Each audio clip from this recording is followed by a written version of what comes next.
everyone, this is John the Watch Concierge, and today I'm going to be reviewing a very special watch. This is my Christmas watch.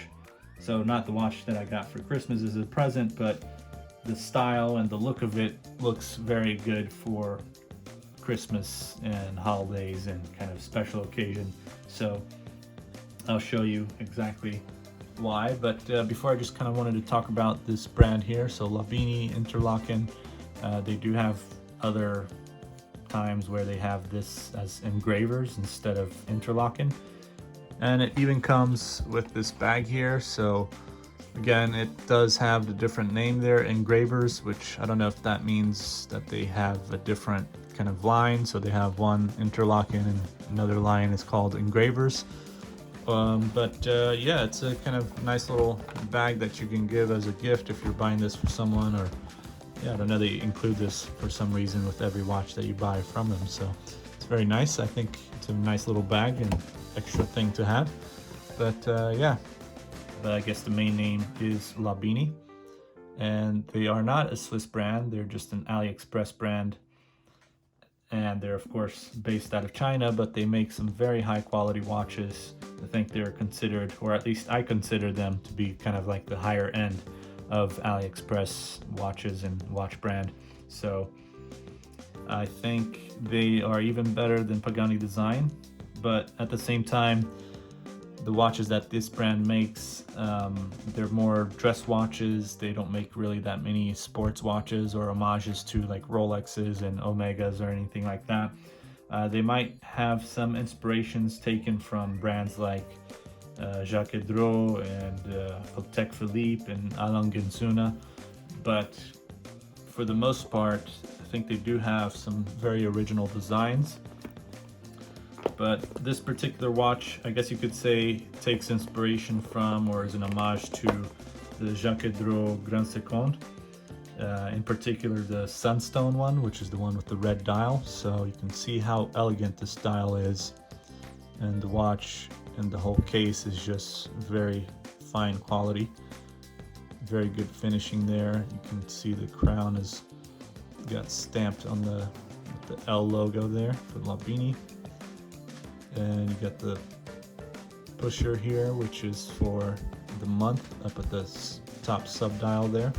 You can tell also the sub dials have mother of pearl, which is kind of, it gives kind of like a nice elegant look to it, maybe even a feminine kind of look to it, but I really enjoy it. And I think the watch that this is actually an homage to, I think they only have a women's version, so this one actually doesn't look as feminine as the original Jaquet Droz watch.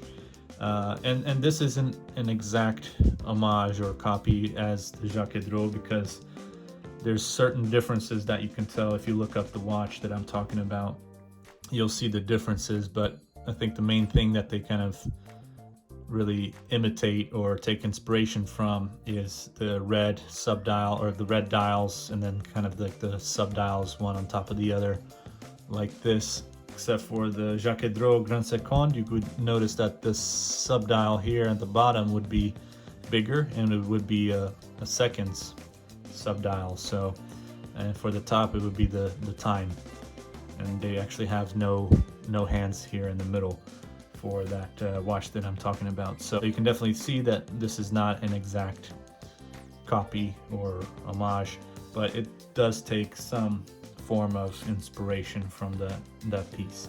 So you can also see there's a day and a date right there on the side, and 24-hour time at the bottom there. You got a griffin stamped at the bottom, which is kind of cool too. I think that adds a little bit more of heraldry and kind of elegance to the watch. Of course, I like heraldic symbols, so I really enjoyed the heraldic animals and things like that, so I think it makes it really cool, and maybe even a little bit more masculine on top of the mother of pearl. So, and at the top, of course, the month. So then you can see there on the side, Lobinni Interlaken, you got the screws there at the bottom and at the top, blue screws, and one screw there, and one screw up there too, but just in silver. And you can see got the 45, 50, 55, 60 indication there, the numbers going around.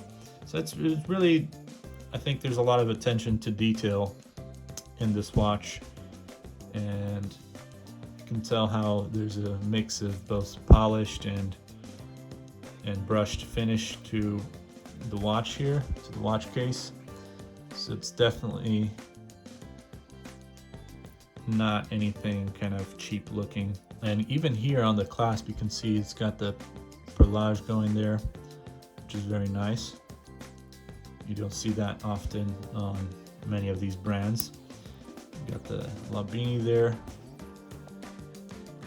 laser engraved, as well as the engraving here on the case back, which is also very nice and done in a way where I think it's very high quality. You can see there automatic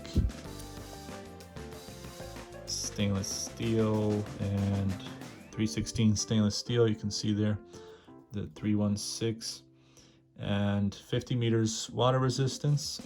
So this is not of course a watch you would take down in the water, so it's not that much of an issue. And then reference P703 L18012, and of course sapphire crystal, although I think the sapphire crystal might only be on the top part, which is really the most important part of the watch. So I don't think it's really necessary to have sapphire in the back here, but anyways, you can see also the griffin kind of, I think that's kind of part of the Lobinni brand logo, along with the L, and it's kind of like clover or flower kind of around the L.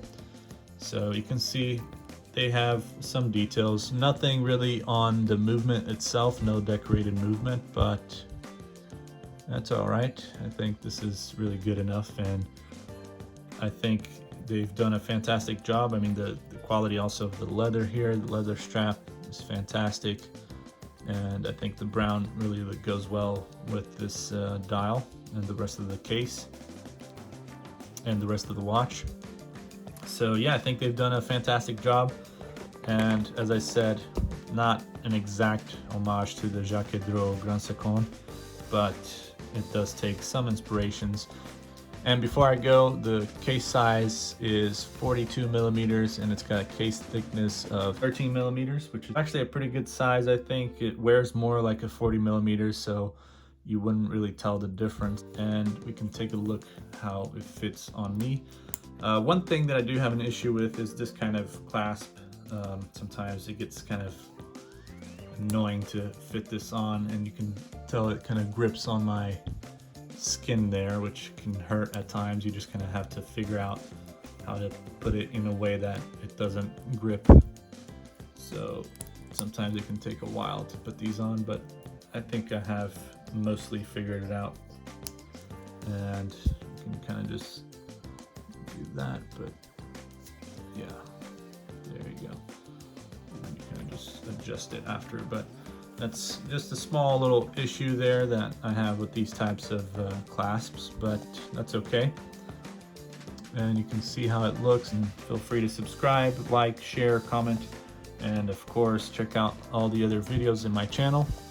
I hope you enjoyed this review, and let me know your thoughts. Thank you very much, and take care.